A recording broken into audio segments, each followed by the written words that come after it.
En el otoño de 1889, el estanciero Ricardo Carlos conoció a Sofía, la nueva institutriz de sus hijos, bajo circunstancias que ninguno de los dos habría elegido, en una remota estancia de la Pampa argentina.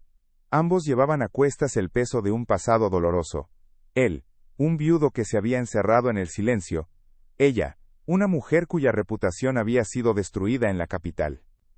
Durante 3 largos años, el vínculo entre ellos enfrentó los desafíos del campo, del luto que se negaba a ceder, y de una familia que vivía a la sombra de un recuerdo imborrable, hasta que una simple conversación junto al viejo corral, una noche de luna llena, reveló una verdad que cambió todo para siempre.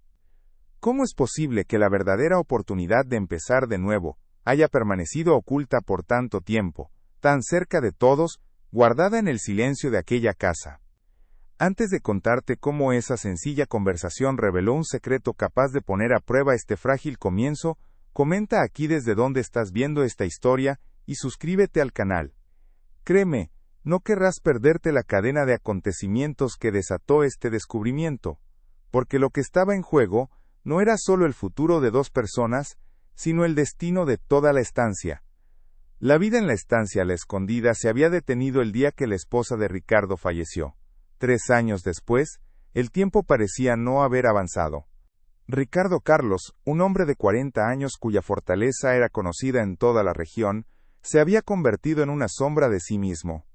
Se levantaba antes del amanecer, supervisaba el trabajo de los gauchos con una eficiencia mecánica y regresaba a la casa principal solo cuando el sol se ocultaba, evitando los espacios que más le recordaban a ella. La gran casona, antes llena de vida, ahora era un mausoleo silencioso, donde el polvo de los recuerdos se acumulaba en cada rincón, y los 2 pequeños hijos del matrimonio aprendían a vivir sin hacer ruido, como si temieran despertar el dolor de su padre. Fue en este ambiente cargado de ausencia que apareció Sofía. Llegó en una tarde de viento sur, cubierta por el polvo del largo viaje desde Buenos Aires. A sus 28 años, cargaba con el peso de un escándalo que había destrozado su reputación, y la había obligado a aceptar el único empleo disponible. Ser institutriz, en un lugar olvidado por el mundo. No era una aventurera, era una sobreviviente.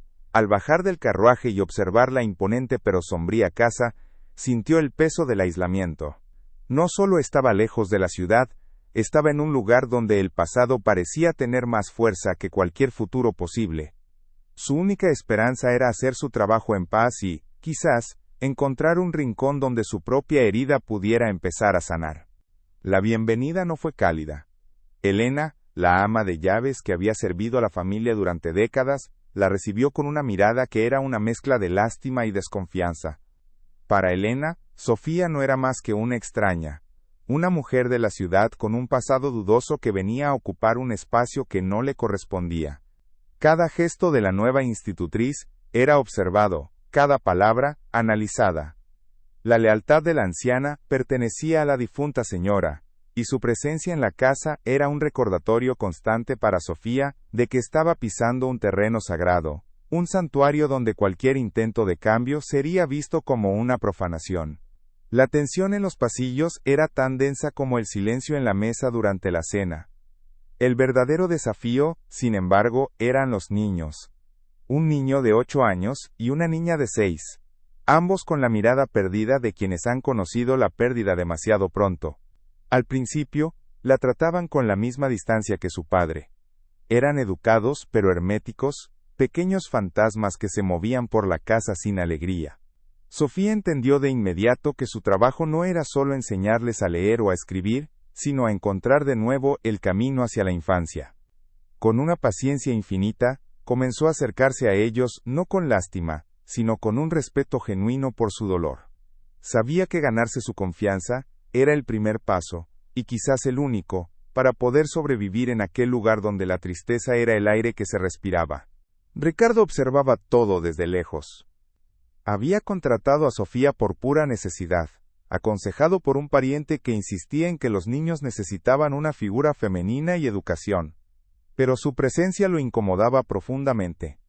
La veía como una intrusa, una mujer de la ciudad que en su mente representaba todo lo frívolo y superficial que él despreciaba. Cada vez que la escuchaba reír suavemente con sus hijos en el jardín, sentía una punzada de celos y culpa. Era un sonido que no se había oído en años, y aunque una parte de él se sentía aliviada por los niños, otra, la que seguía aferrada al luto, sentía que era una traición a la memoria de su esposa. Se obligaba a mantener la distancia, a tratarla con una formalidad helada, como si así pudiera mantener el fantasma de su amor a salvo. Pero Sofía no era la mujer delicada y frágil que Ricardo había imaginado. A pesar de su educación refinada, demostró una fortaleza inesperada. No se quejaba del aislamiento, ni del viento incesante, ni de la austeridad de la vida en el campo. Aprendió rápidamente los ritmos de la estancia, ayudando a Elena en la cocina cuando era necesario y mostrando un interés genuino por el funcionamiento de la tierra. Los gauchos, hombres de pocas palabras y juicios certeros, comenzaron a mirarla con un respeto silencioso. Veían en ella una dignidad que no encajaba con los rumores que habían llegado desde la capital. Esta resiliencia desconcertaba a Ricardo, quien esperaba una debilidad que justificara su desconfianza. En cambio, se encontraba frente a una mujer que, a su manera, era tan fuerte como la tierra que él tanto amaba. Los meses pasaron con la lentitud del campo, marcados por las estaciones. El invierno llegó con una furia particular ese año, trayendo consigo tormentas que parecían querer arrancar la casa de sus cimientos. Durante una de esas noches, cuando el viento aullaba como un animal herido, y la lluvia golpeaba los ventanales sin piedad, el destino decidió poner a prueba a los habitantes de la Escondida. El hijo menor de Ricardo, el pequeño Mateo, comenzó a arder en fiebre. Su llanto débil se perdía en el estruendo de la tormenta, y el pánico, un sentimiento que Ricardo creía haber enterrado junto a su esposa, comenzó a apoderarse de él. El médico más cercano estaba a un día de viaje, una distancia imposible de cubrir en medio de aquel diluvio. Ricardo se quedó paralizado junto a la cama de su hijo, viendo en su rostro pálido el eco de otra pérdida que no podría soportar. Fue en ese momento de desesperación que Sofía actuó. Sin pedir permiso, entró en la habitación con una determinación que silenció el caos. Mientras Ricardo estaba atrapado en sus recuerdos, ella tomó el control. Con una calma asombrosa, pidió a Elena agua fría y paños, y comenzó a aplicar remedios caseros que había aprendido de su abuela. Su voz, firme pero suave, era el único ancla en medio de la tormenta, tanto la de afuera como la que se desataba en el corazón de Ricardo. Durante toda la noche, no se apartó del lado del niño, luchando contra la fiebre con una tenacidad que Ricardo nunca había presenciado en nadie. Al amanecer el mundo parecía recién lavado. La tormenta había pasado, llevándose consigo la furia del cielo y dejando una calma extraña, casi sagrada, sobre la Escondida. Ricardo encontró a Sofía en el cuarto de los niños, dormitando en una silla junto a la cama de Mateo, cuya frente estaba fresca y serena. La vio, agotada, con el cabello desordenado y la ropa arrugada, y por primera vez no vio a la institutriz de Buenos Aires, sino a una mujer. Una mujer que había luchado por su hijo con una ferocidad que él mismo, paralizado por el pánico, no había podido invocar. Sintió una oleada de gratitud tan intensa que lo asustó, porque era un sentimiento vivo, y en su mundo, desde hacía 3 años, solo había lugar para los muertos.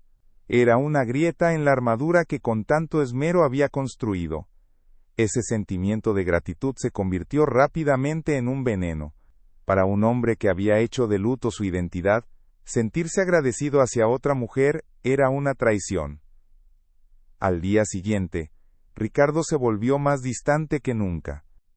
Evitaba su mirada, respondía a sus preguntas sobre los niños con monosílabos, y pasaba aún más tiempo en el campo, como si el trabajo físico pudiera extirparle esa nueva y peligrosa emoción. Por las noches se encerraba en el que había sido su dormitorio matrimonial, una habitación que mantenía intacta, con la ropa de su esposa aún en los armarios, y su perfume impregnado en las cortinas. Allí, rodeado de sus fantasmas, se recordaba a sí mismo quién era. El viudo de la Escondida, un hombre cuyo corazón estaba enterrado bajo un ombú en el pequeño cementerio de la familia. Cualquier otra cosa era una mentira. Sofía sintió el cambio como un golpe de viento helado.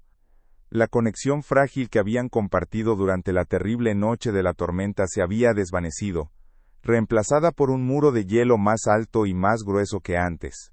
No entendía su comportamiento. ¿Acaso su ayuda lo había ofendido? ¿O era que su presencia, en un momento de tanta vulnerabilidad, le recordaba que ella no era más que una empleada, una extraña en su casa? La confusión se mezclaba con una vieja herida, la del rechazo. Había llegado a la estancia buscando un refugio del juicio del mundo, solo para encontrarse con un juicio silencioso y mucho más doloroso. El de un hombre que parecía culparla por haberle recordado que la vida, a pesar de todo, insistía en continuar. Las noticias en el campo viajan más rápido que el viento. La historia del hijo del estanciero y la institutriz que lo había cuidado durante la tormenta llegó a las estancias vecinas. Pero no generó admiración, sino murmullos. Las esposas de los otros terratenientes, que habían respetado el luto de Ricardo con una mezcla de piedad y reverencia, ahora comenzaban a hablar en voz baja. ¿Quién era esa mujer de la ciudad, con un pasado del que nadie quería hablar, que se estaba volviendo tan indispensable en la casa de un viudo? El silencio que antes rodeaba a Ricardo ya no era de respeto sino de una vigilancia tensa. Cada vez que su carruaje iba al pueblo, sentía las miradas clavadas en su espalda, preguntas no formuladas que pesaban más que cualquier acusación directa. La comunidad que una vez lo había arropado en su dolor, ahora lo observaba con sospecha. Dentro de la casa, el fantasma de la difunta señora seguía siendo la verdadera dueña. Su retrato, un óleo imponente pintado el año de su boda, dominaba el salón principal. Sus ojos parecían seguir a Sofía por toda la habitación, juzgando cada uno de sus movimientos.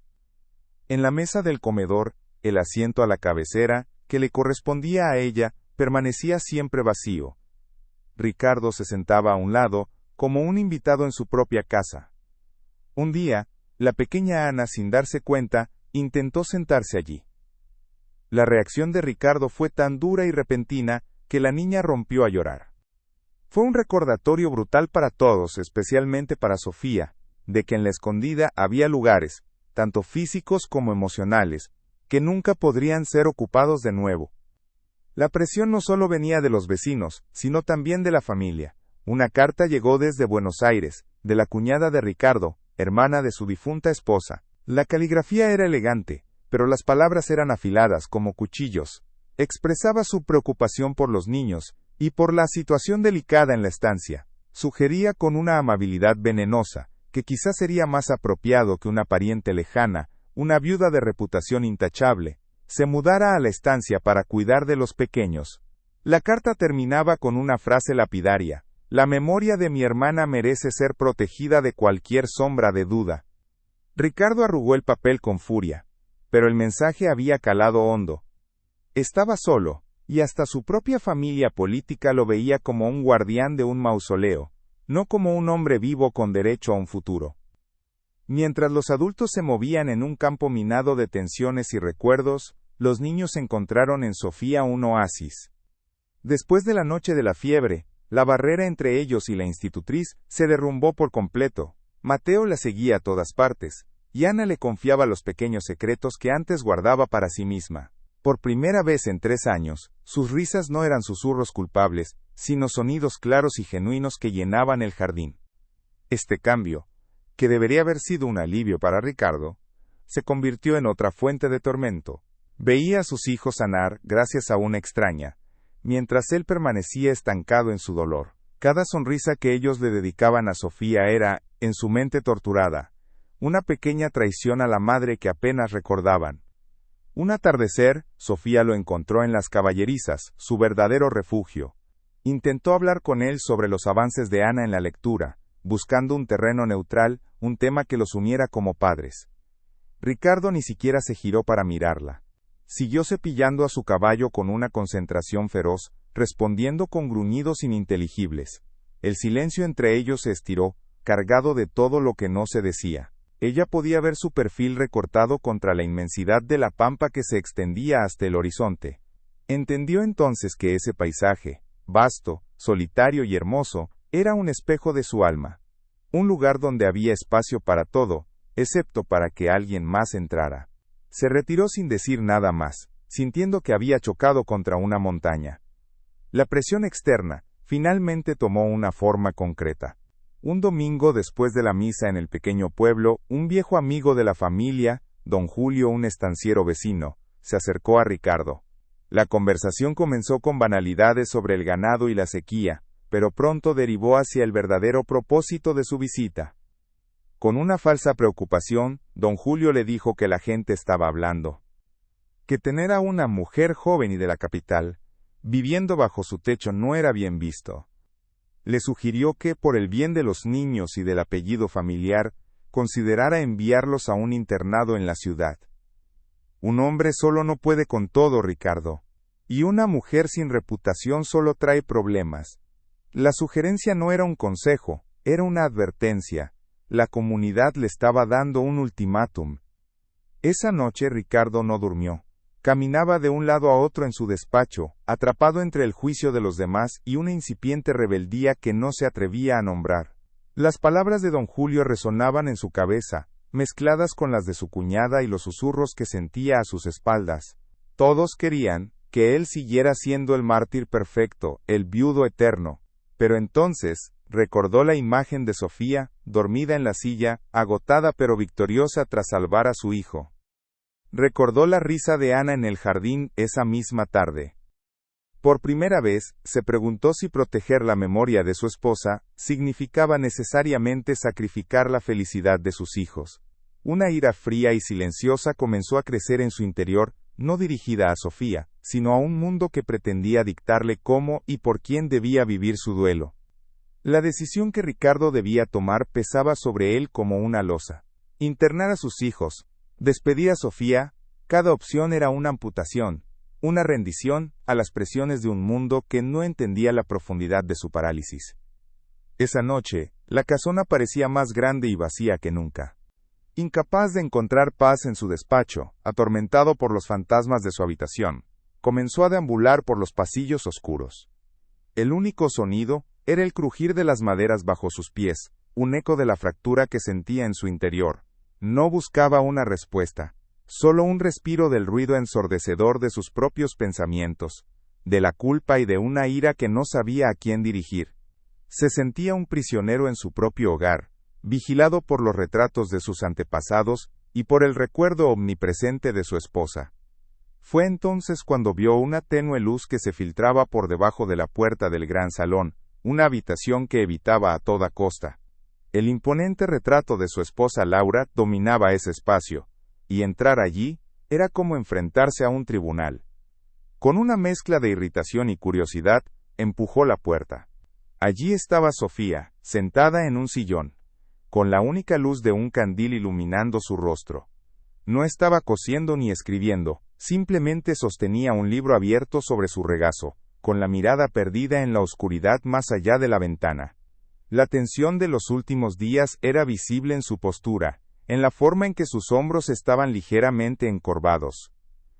Era evidente que ella tampoco había encontrado el sueño, consciente de que su destino en esa casa pendía de un hilo. El corazón de Ricardo se detuvo por un instante. No era cualquier libro. Reconoció la encuadernación de cuero gastado, el lomo ligeramente dañado por el uso frecuente. Era un volumen de poemas de Becker, el favorito de Laura. Un torrente de ira irracional lo invadió. ¿Cómo se atrevía? ¿Cómo osaba tocar algo tan sagrado, tan íntimamente ligado a la memoria de su esposa? Para él, ese gesto era la profanación definitiva, una intrusa sentada en el santuario de su dolor, sosteniendo una de sus reliquias más preciadas. Su primera inclinación fue arrancarle el libro de las manos, expulsarla de esa habitación y de su vida para siempre. Era la reacción más fácil, la que su luto le dictaba, la que todos esperaban de él.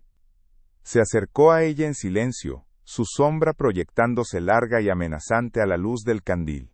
Sofía levantó la vista, y al ver la furia contenida en su rostro, supo de inmediato la causa. No mostró miedo, solo una profunda tristeza.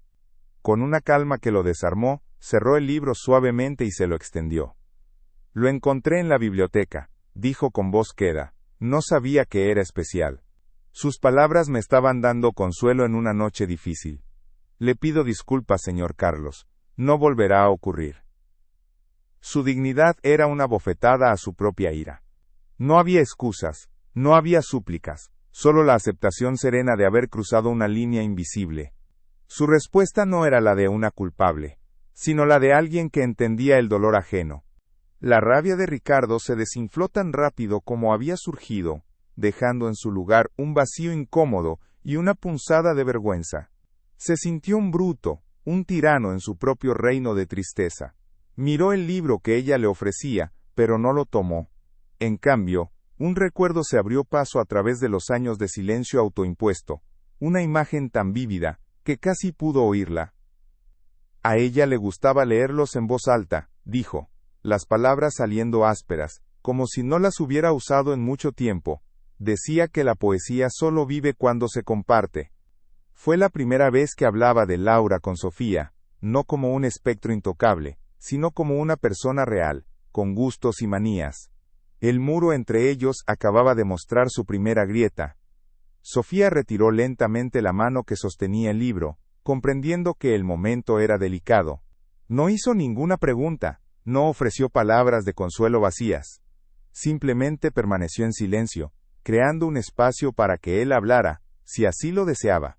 Y, para su propia sorpresa, Ricardo lo deseó. Se sentó en el sillón de enfrente, un gesto que rompía años de distancia autoimpuesta. Habló de cómo Laura recitaba los poemas en el jardín, de cómo su voz se mezclaba con el sonido del viento. No la idealizó. Habló de su risa, pero también de su frustración con la soledad del campo. Por primera vez, no estaba hablando con el recuerdo de una santa, sino con el de la mujer que había amado, con todas sus luces y sombras. Mientras él hablaba, Sofía escuchaba con una atención que iba más allá de la cortesía. Reconocía en su voz, no solo el dolor de la pérdida, sino también la carga de mantener vivo un recuerdo perfecto, una tarea agotadora que no dejaba espacio para nada más. Cuando él finalmente se detuvo, agotado por el esfuerzo de abrir una puerta cerrada durante tanto tiempo, ella simplemente asintió. Es un peso muy grande vivir solo para los recuerdos, dijo suavemente. A veces el pasado se convierte en una jaula que construimos nosotros mismos, pensando que es un santuario. No había juicio en sus palabras, solo una profunda y resonante empatía, la de alguien que también conocía el peso de un pasado que se negaba a desaparecer. Esa empatía inesperada le dio a Ricardo el valor para preguntar algo que lo carcomía desde que ella había llegado. Su pregunta ya no estaba teñida de la desconfianza del patrón, sino de la curiosidad de un hombre que acababa de compartir una parte de su alma.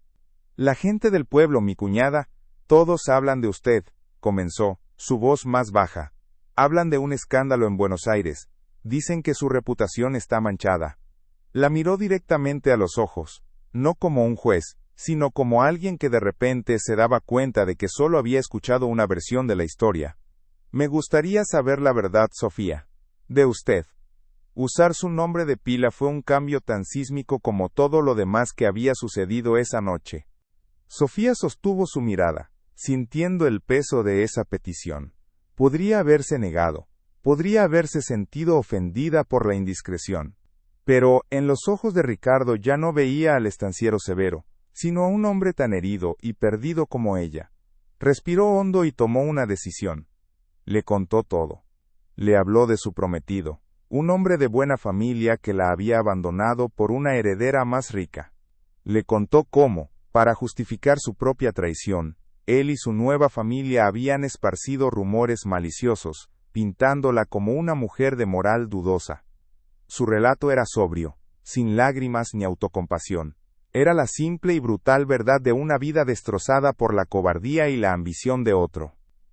Mientras la escuchaba, Ricardo sintió que el suelo se movía bajo sus pies. La imagen que se había construido de ella, la de la mujer frívola de la ciudad, se desmoronó por completo. En su lugar, vio a una mujer de una fortaleza increíble, que había soportado la humillación y el exilio con una dignidad que él rara vez había visto. El escándalo no era una mancha en su carácter, sino una herida infligida por otros.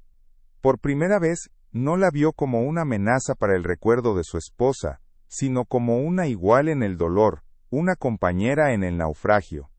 Una profunda ola de vergüenza por sus propios juicios lo inundó, seguida de una emoción nueva y feroz, la necesidad de protegerla. En el silencio del salón, bajo la mirada del retrato de Laura, algo fundamental había cambiado para siempre. La mañana siguiente a aquella confesión nocturna, el aire en la escondida había cambiado. El silencio en la mesa del desayuno ya no era hostil, sino denso, cargado de un peso nuevo y desconocido. Ricardo la miraba de reojo, ya no con la sospecha del patrón que evalúa a una empleada, sino con la confusa curiosidad de un hombre que ha vislumbrado un alma ajena, y ha encontrado en ella un eco de la suya. Elena, la vieja ama de llaves, notó el cambio de inmediato.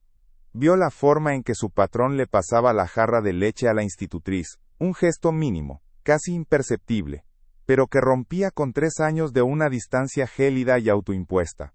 Algo se había quebrado en la noche, y Elena no sabía si debía temerlo o por primera vez, sentir una pizca de esperanza para la casa que tanto amaba. Para Ricardo esa nueva sensación era un tormento, se sentía como un traidor.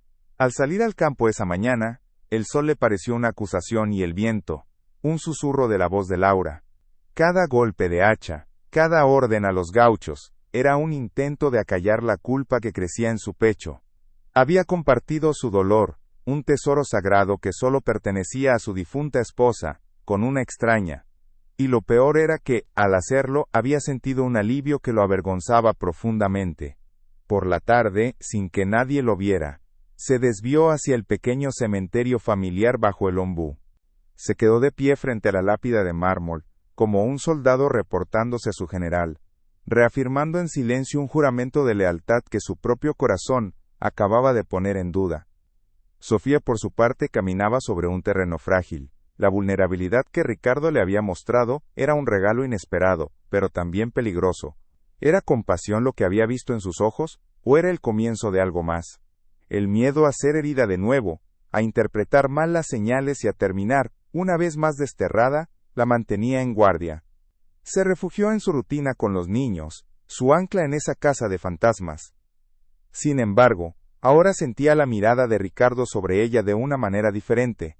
Ya no era la mirada vigilante que la juzgaba, sino una inquisitiva, casi perpleja, como si estuviera tratando de resolver un acertijo. La escondida ya no se sentía como una prisión, sino como un lugar donde el futuro, por primera vez en mucho tiempo, era una página en blanco. Unos días después, la rutina del campo les forzó a una nueva interacción. Una plaga de langostas, una amenaza siempre latente en la pampa, fue avistada a leguas de distancia, moviéndose hacia sus tierras. El pánico se apoderó de los peones. Ricardo, usualmente un líder impasible en estas crisis, se encontró explicando la estrategia a Sofía esa noche en el despacho, casi sin darse cuenta. Le mostró los mapas de la estancia, le habló de las zanjas y las fogatas que debían preparar. No le pedía consejo, pero al verbalizar su plan frente a ella, parecía encontrar una claridad que la soledad no le daba. Sofía escuchaba atentamente, haciendo preguntas pertinentes sobre los recursos y el personal.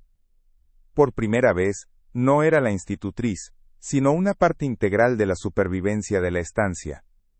Fue durante esos días de preparativos febriles que el pasado volvió a manifestarse de una forma inesperada. Ricardo, buscando unos viejos libros de contabilidad en un baúl olvidado en el altillo, le pidió a Sofía que lo ayudara a organizar el desorden. Entre papeles polvorientos y facturas antiguas, ella encontró un pequeño diario personal con la tapa de cuero desgastado. Pertenecía a Laura. Con manos temblorosas, se lo entregó a Ricardo, quien lo miró como si fuera un fantasma. Nunca supo de su existencia. Esa noche, a solas en su despacho, lo abrió. Las primeras páginas estaban llenas de amor y esperanza, pero a medida que avanzaba, un tono de melancolía y soledad se apoderaba de la caligrafía de su esposa, revelando una tristeza que ella nunca le había confesado en vida. Mientras tanto, los niños, ajenos a la complejidad de las emociones adultas, se convirtieron en el puente natural entre ellos. Una tarde, la pequeña Ana corrió hacia el despacho donde Ricardo y Sofía revisaban unos documentos de la estancia. Llevaba un dibujo en la mano, una casa, un sol y 3 figuras.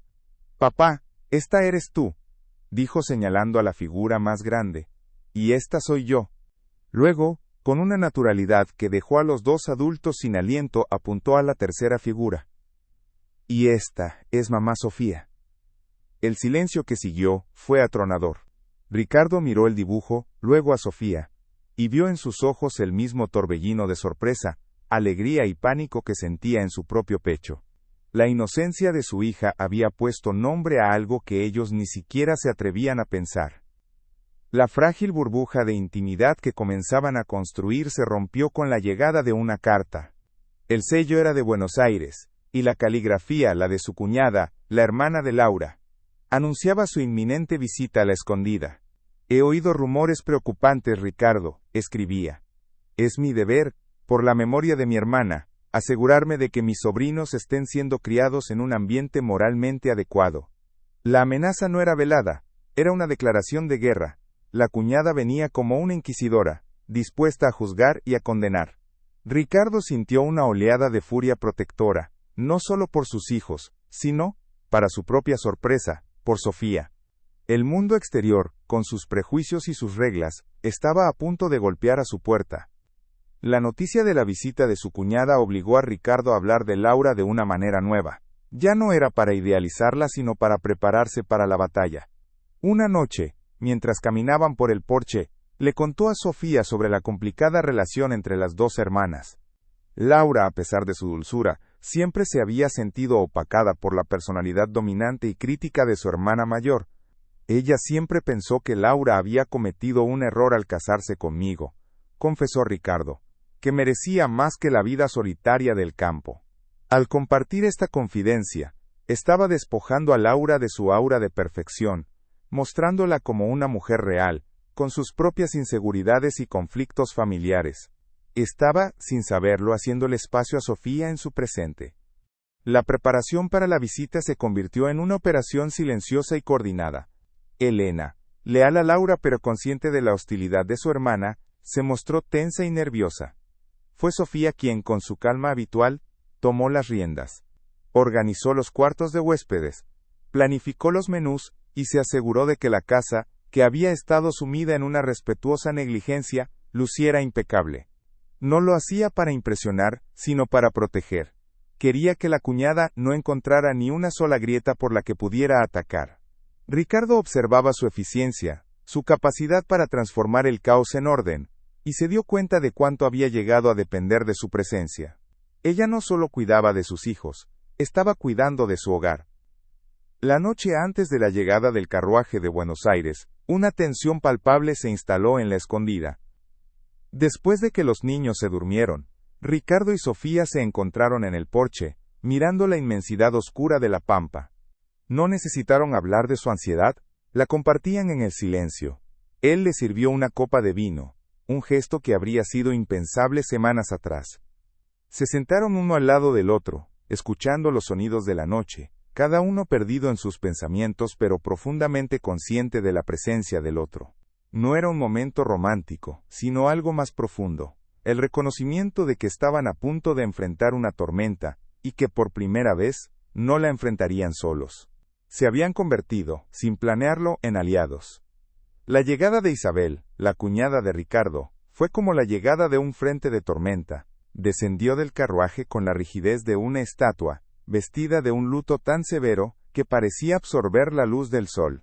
Su mirada recorrió la estancia, no con la nostalgia de quien regresa a un lugar querido, sino con la fría inspección de un juez. Sus primeras palabras no fueron de saludo, sino una orden velada a Elena para que preparara el cuarto que siempre había sido de su hermana, un espacio que se mantenía como un santuario. Desde el primer instante, su presencia se convirtió en una acusación silenciosa contra todo y contra todos, pero especialmente contra Sofía, a quien apenas dedicó una inclinación de cabeza tan gélida como el viento de la cordillera. La primera cena fue una tortura cuidadosamente orquestada. Isabel dominó la conversación, tejiendo una red de recuerdos de Laura que excluía a cualquiera que no hubiera formado parte de ese pasado idealizado. Cada anécdota era un dardo. Laura adoraba estas flores en el centro de la mesa, aunque siempre las arreglaba de una forma mucho más natural. comentó, mirando de reojo el jarrón que Sofía había preparado.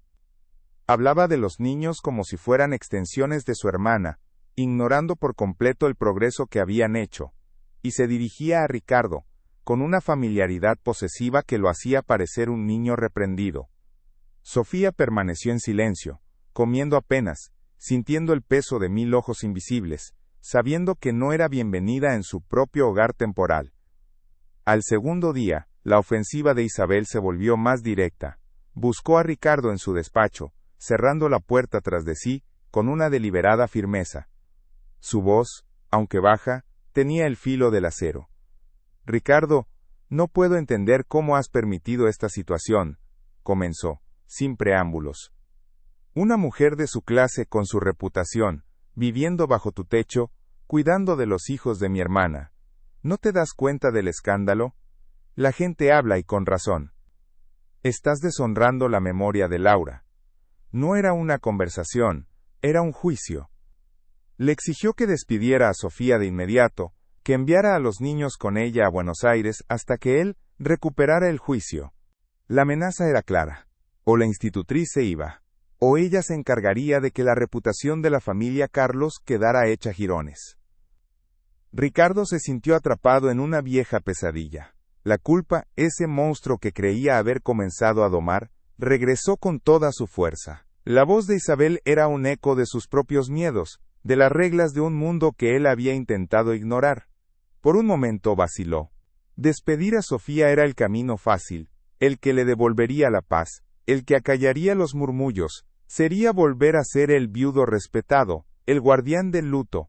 Pero entonces, la imagen de sus hijos riendo en el jardín con ella, la imagen de Sofía contándole su propia historia de traición con una dignidad inquebrantable, se alzó en su mente. Se dio cuenta de que la paz que Isabel le ofrecía era la paz de un cementerio, y él por primera vez en 3 años, estaba empezando a sentirse vivo de nuevo. El enfrentamiento final ocurrió a la tarde siguiente, en el gran salón, bajo la mirada vigilante del retrato de Laura. Isabel, al ver que Ricardo no había cedido a su ultimátum, decidió llevar la guerra a campo abierto. En presencia de Elena y de los niños que jugaban en un rincón, se dirigió a Sofía con una crueldad calculada. «Señorita», dijo, su voz resonando en el silencio, «creo que su tiempo aquí ha terminado. Una persona con su pasado no es una influencia adecuada para 2 niños inocentes. En Buenos Aires las historias sobre usted todavía se cuentan en voz baja. No permitiré que esa mancha toque a la familia de mi hermana». Cada palabra fue un golpe, diseñado para humillarla, para quebrar su espíritu y forzarla a huir. Sofía se puso pálida pero no bajó la mirada. Sus manos, que sostenían un libro, temblaban ligeramente, pero su voz cuando habló, fue firme. «Mi pasado es el resultado de la traición de otro, señora, no de mis actos», respondió, su dignidad intacta. «Y mi trabajo aquí es cuidar de estos niños, a quienes he llegado a querer. No me iré a menos que el señor Carlos me lo pida». Toda la habitación contuvo el aliento. Los niños habían dejado de jugar y miraban a los adultos, sus rostros llenos de miedo y confusión. Todos los ojos se volvieron hacia Ricardo.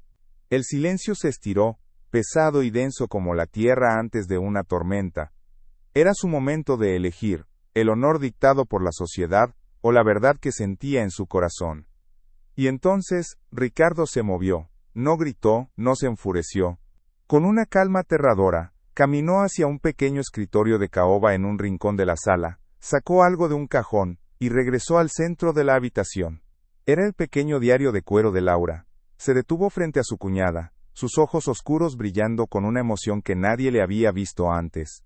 «Usted habla de la memoria de mi hermana Isabel», dijo, su voz grave y resonante, «pero me pregunto de qué memoria habla. ¿De la que usted ha construido para su propia conveniencia, o de la que ella realmente vivió en esta casa?» Sostuvo el diario en alto, como un fiscal presentando la prueba definitiva. «Porque Laura, mi esposa, también tenía algo que decir». Abrió el diario en una página marcada. 2 de mayo de 1886. Leyó en voz alta. «Hoy, Isabel me ha escrito de nuevo. Me dice que debería volver a la ciudad, que esta vida en el campo me está marchitando. No lo entiende. No entiende que la soledad aquí no es por la distancia, sino por el silencio. A veces siento que grito, y nadie me oye. Ricardo está tan consumido por la tierra, y yo solo soy la señora de la estancia. Una figura decorativa en este paisaje inmenso.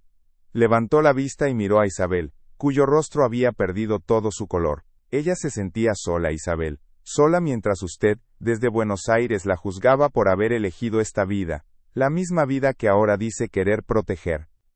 Sin esperar respuesta, pasó a otra página. Su voz se quebró ligeramente al leer. 10 de octubre de 1887. Esta fiebre no me abandona. Veo a mis hijos y me aterra la idea de dejarlos. Le pido a Dios que si me voy, Ricardo no convierta esta casa en una tumba.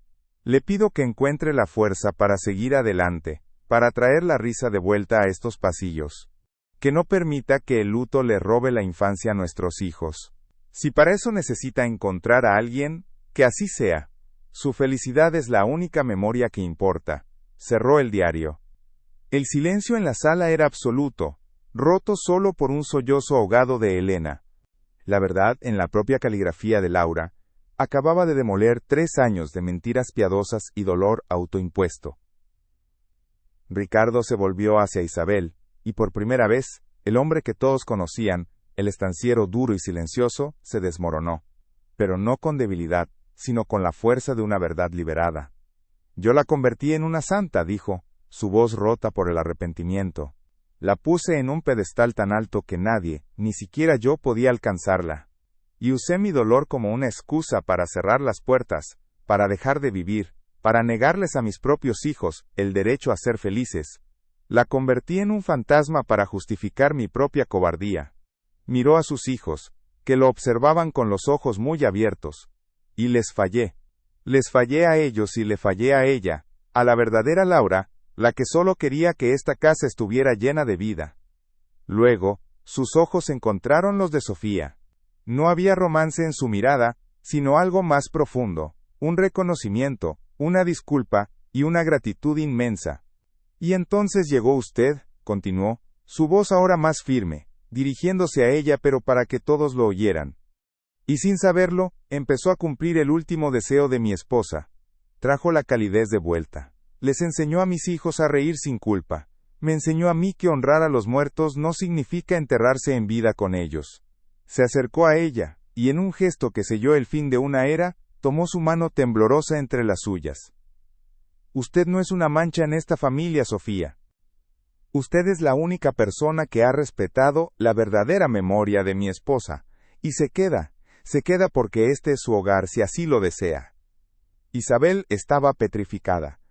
Su mundo, construido sobre la base de una memoria idealizada y el control a través de la culpa, se había derrumbado a su alrededor.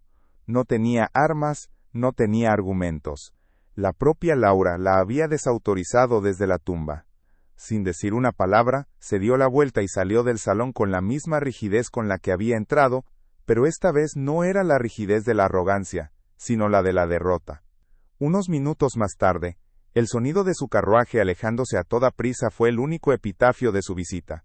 La tormenta había pasado, llevándose consigo los fantasmas, el juicio y la tiranía del pasado. En el salón, bajo el retrato de una mujer que por fin podía descansar en paz, 4 personas comenzaban, tímidamente, a imaginar un futuro. El silencio que dejó la partida de Isabel fue más elocuente que cualquier grito. En el gran salón, bajo la mirada ahora serena del retrato de Laura, quedaron 4 figuras suspendidas en el tiempo. Ricardo, con el diario aún en la mano, sentía el peso de 3 años de luto disolverse, no como una traición, sino como el deshielo de un invierno demasiado largo. Sofía, de pie a su lado, sintió por primera vez que el suelo bajo sus pies era firme, que no era una intrusa a punto de ser expulsada, sino una pieza fundamental de un rompecabezas, que por fin encontraba su lugar. Los niños, que habían presenciado la tormenta de los adultos, parecían entender que algo irreversible había sucedido. El aire ya no olía a polvo y a recuerdos, sino a la posibilidad de un nuevo comienzo, frágil pero innegablemente real. Para Ricardo, la revelación del diario fue una absolución y una condena al mismo tiempo. La absolución venía de las propias palabras de Laura. liberándolo del juramento de un luto eterno que él mismo se había impuesto. La condena era el reconocimiento de su propia ceguera, de cómo había transformado su amor en una jaula para él y para sus hijos. Esa noche, mientras la casa dormía, regresó al despacho y leyó el diario completo, de principio a fin. Lloró, no por la pérdida que era una herida que siempre llevaría, sino por el tiempo perdido, por la soledad que su esposa había sentido, y que él, absorto en su propio dolor, no había sabido ver. Comprendió que honrarla no era preservar su ausencia, sino construir la felicidad que ella tanto había anhelado para los que dejaba atrás. Sofía, por su parte, se retiró a su habitación sintiendo un vértigo que no era de miedo, sino de una esperanza abrumadora. Durante años, su vida había sido una sucesión de pérdidas. Perdió a su prometido, su reputación, su hogar.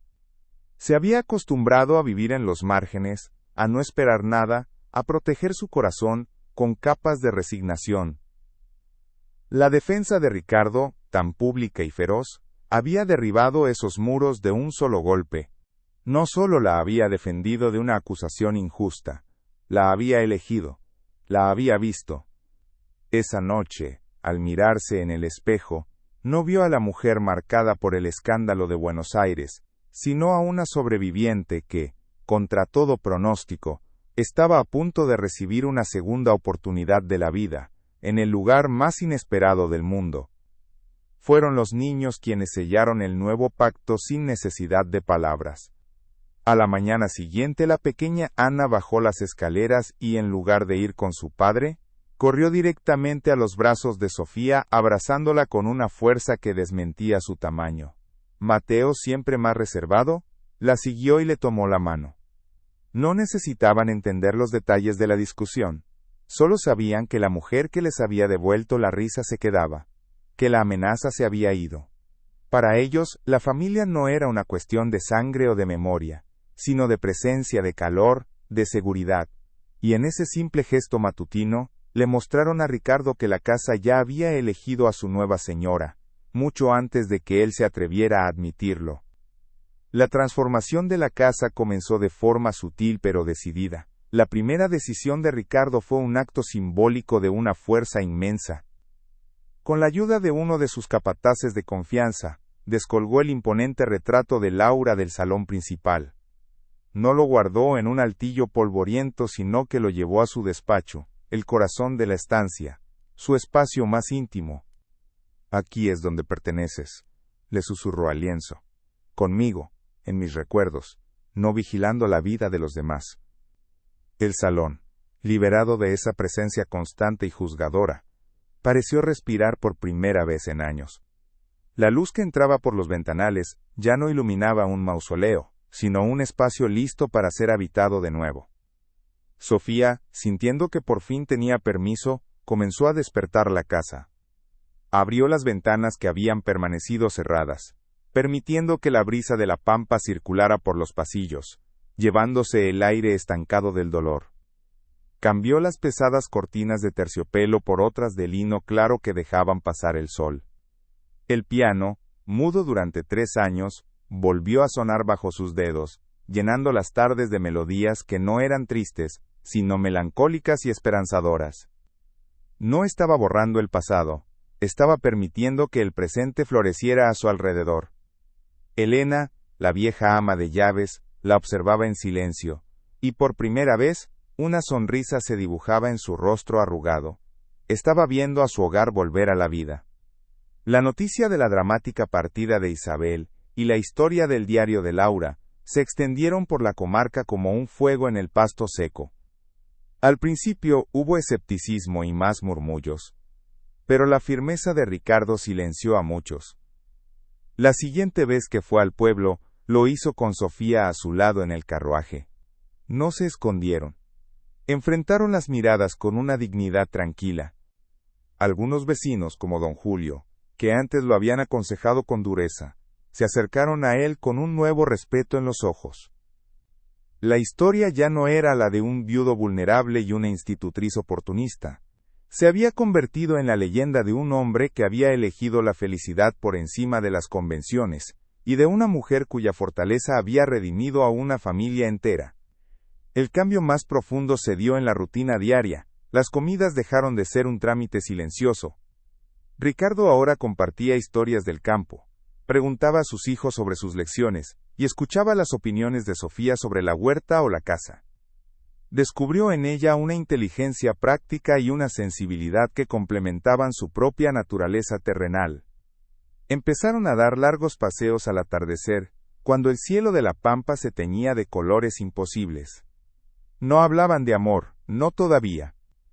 Hablaban de la vida, de los sueños rotos, y de la posibilidad de construir algo nuevo sobre las ruinas.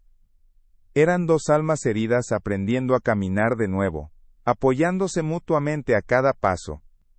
Un día, abordaron juntos la tarea más difícil, el dormitorio principal, que había permanecido intacto como un santuario. Con un respeto infinito, abrieron los armarios, y comenzaron a empacar las pertenencias de Laura. Cada vestido, cada pañuelo, era un recuerdo. Ricardo le contaba a Sofía la historia detrás de cada objeto, no con la agonía del luto, sino con la serena nostalgia de quien ha hecho las paces con su memoria. Sofía escuchaba, doblaba la ropa con cuidado y la guardaba en baúles de madera. No era una tarea macabra, sino un ritual de despedida y de transición. Cuando terminaron, la habitación quedó vacía, lista para ser llenada no con un reemplazo, sino con una nueva historia. Con la llegada de la primavera, la vida explotó en la escondida. Los campos se cubrieron de un verde intenso y las flores silvestres brotaron por doquier. La transformación de la naturaleza era un espejo de la transformación de sus habitantes. Ricardo ya no era una sombra. Su risa, grave y poco frecuente, comenzó a oírse en el porche. Los niños habían perdido por completo esa fragilidad de cristal que los había caracterizado, corriendo y gritando como los niños que eran. Y Sofía, que había llegado a la estancia buscando un refugio, había encontrado algo mucho más valioso: un hogar. Su presencia ya no era la de una empleada, sino la del corazón que había vuelto a hacer latir a toda la casa. La relación entre ellos evolucionó con la misma naturalidad que las estaciones. Ya no había barreras, ni fantasmas ni juicios. Se habían convertido en un equipo, en confidentes, en los mejores amigos. El amor que crecía entre ellos no era la pasión arrebatada de la juventud, sino algo más profundo y sólido, forjado en el dolor compartido, el respeto mutuo y la admiración por la fortaleza del otro. Era un amor de adultos, que conocía el precio de la pérdida, y, por eso mismo, valoraba cada instante de paz y de compañía. Sabían que lo que estaban construyendo era real, porque había sobrevivido a la peor de las tormentas, tanto las del cielo como las del alma. Una tarde, mientras observaban a los niños jugar cerca del viejo corral, el mismo lugar donde una simple conversación había empezado a cambiarlo todo, Ricardo se volvió hacia ella. No había planeado las palabras, simplemente salieron de lo más profundo de su ser. Laura quería que esta casa estuviera llena de vida, Sofía, dijo, su voz tranquila. Y usted lo ha logrado, pero una casa no es un hogar sin una familia completa. La miró a los ojos, y en su mirada no había duda, solo una certeza serena. Quiero que se quede para siempre, no como la institutriz de mis hijos, sino como mi esposa, como la dueña de esta casa y de mi corazón, si me acepta. Las lágrimas que llenaron los ojos de Sofía no eran de tristeza, sino de una gratitud tan inmensa que le costaba respirar. Había llegado a la escondida esperando soledad y desprecio, y en su lugar había encontrado redención y amor. Su sí fue un susurro que el viento de la pampa se llevó, pero que resonó en el corazón de Ricardo como la promesa más sólida que jamás había escuchado. No hubo una gran celebración. Su boda fue una ceremonia sencilla en la pequeña capilla del pueblo, con sus hijos, Elena y unos pocos gauchos leales como únicos testigos. No necesitaban la aprobación del mundo, se tenían el uno al otro. La escondida dejó de hacerle honor a su nombre. Se convirtió en un lugar de puertas abiertas, donde la risa de los niños se mezclaba con la música del piano y las conversaciones animadas en el porche. La historia de Ricardo y Sofía se convirtió en una leyenda local, un recordatorio de que las segundas oportunidades existen, y que el amor más fuerte es a menudo el que crece en el terreno más improbable. La memoria de Laura no fue olvidada, fue honrada de la única manera que importaba. Su familia era feliz, su hogar estaba lleno de vida, y el hombre que había amado había encontrado la paz para volver a amar.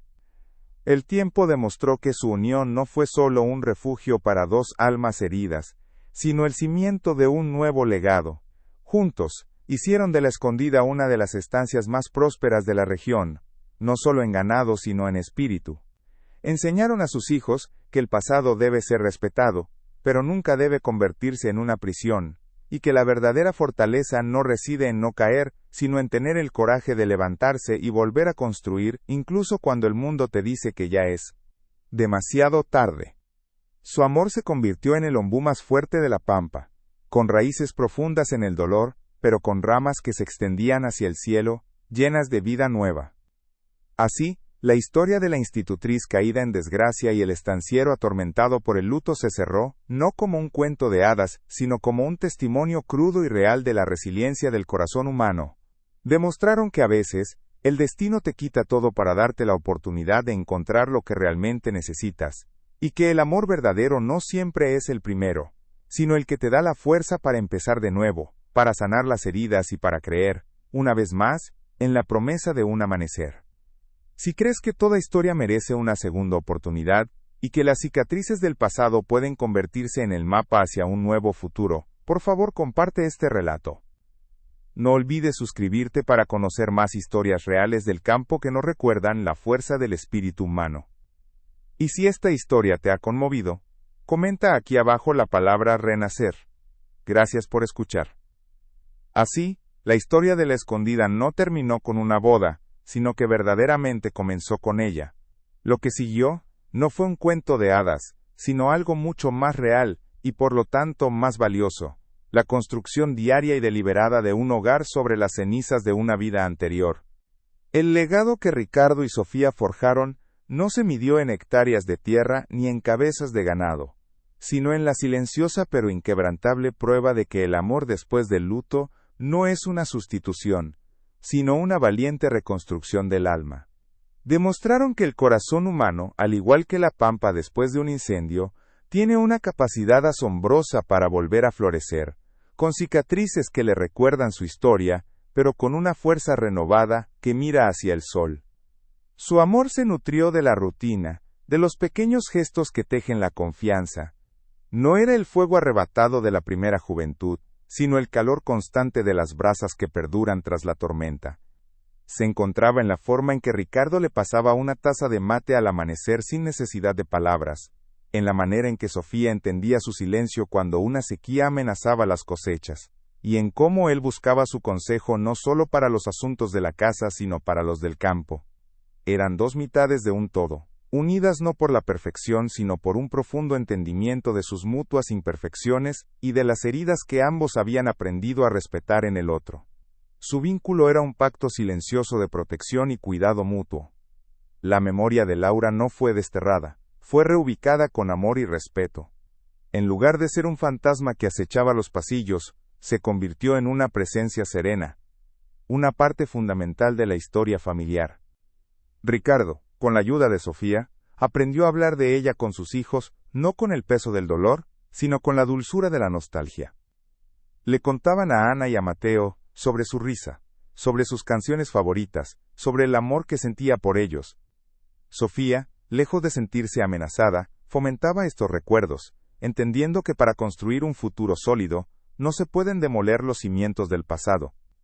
Honraban a Laura no manteniéndola en un altar, sino viviendo la vida plena y feliz que ella había deseado para ellos en las páginas de su diario.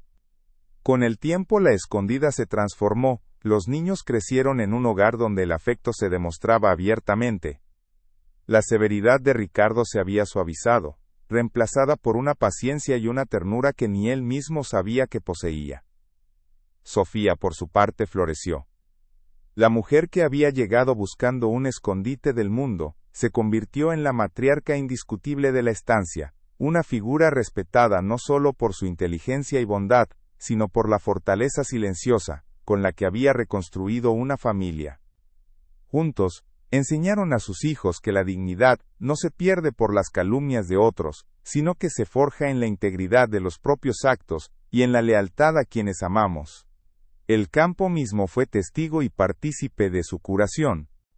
El trabajo en la tierra, con sus ciclos inmutables de siembra y cosecha, de vida y muerte, les enseñó la lección más profunda: que todo pasa, que después del invierno más crudo, siempre llega la primavera. Hundir las manos en la tierra fértil era una forma de conectarse con algo más grande y perdurable que su propio dolor. Cada cosecha exitosa, cada animal nacido en la estancia, era una victoria contra la desolación que una vez los había consumido. La tierra no solo les daba sustento, les devolvía el sentido de propósito, recordándoles que la vida, en su forma más pura, es un acto constante de creación y perseverancia. La historia de Ricardo y Sofía se convirtió en una leyenda susurrada en los fogones de los gauchos y en las tertulias de los pueblos vecinos. Ya no se hablaba del escándalo ni del luto, sino del coraje. Se convirtieron en un ejemplo viviente de que las reglas de la sociedad a menudo son más frágiles que la voluntad de dos personas decididas a ser felices. Los mismos que una vez los juzgaron, ahora los miraban con una mezcla de asombro y admiración. Su unión, que había comenzado bajo el escrutinio y la sospecha, se había ganado el respeto de todos a través de la evidencia más simple y poderosa: la de una familia unida y una estancia próspera y llena de vida. Años más tarde, ya con el cabello plateado, se sentaban en el mismo porche donde una vez compartieron su ansiedad en silencio. Ahora, su silencio era de una complicidad absoluta, tejido con miles de días compartidos. Miraban a sus hijos, ya adultos, trabajando la misma tierra, y a sus nietos corriendo por el jardín donde una vez solo reinó la tristeza. Ricardo tomó la mano de Sofía, una mano que ya no era la de una joven delicada, sino la de una mujer fuerte, marcada por el trabajo y el tiempo. No necesitaban decirse nada. Su vida juntos era el poema más elocuente, la prueba de que las almas rotas no necesitan ser reparadas, sino encontrar otra alma rota con la que encajar perfectamente. Su legado no fue una historia de amor romántico, sino una epopeya sobre la resiliencia. Demostraron que es posible construir un amor más sabio y profundo sobre las ruinas del primero. Un amor que no busca la perfección idealizada, sino que abraza las cicatrices como parte del mapa que los llevó a encontrarse. La verdadera lección de La Escondida fue que la felicidad no es un destino al que se llega, sino un hogar que se construye día a día, con paciencia, con perdón, y con la valentía de creer que siempre, sin importar cuán oscuro haya sido el camino, hay una oportunidad para volver a empezar. El campo argentino, con su horizonte infinito y su silencio cargado de historias, guardó su relato como uno de sus tesoros más preciados. Se dice que en las noches de viento sur, si uno escucha con atención cerca del viejo ombú, todavía se puede oír el eco de la risa de los niños y la melodía suave de un piano. Es la prueba de que hay historias que el tiempo no puede borrar, historias que se arraigan en la tierra y se convierten en parte del paisaje, recordándole a las generaciones futuras que el acto más valiente no es olvidar el pasado, sino tener el coraje de construir un nuevo futuro a su lado. La vida de Ricardo y Sofía fue la demostración de que el amor no es un refugio contra el dolor, sino la fuerza que nos permite atravesarlo y salir del otro lado transformados.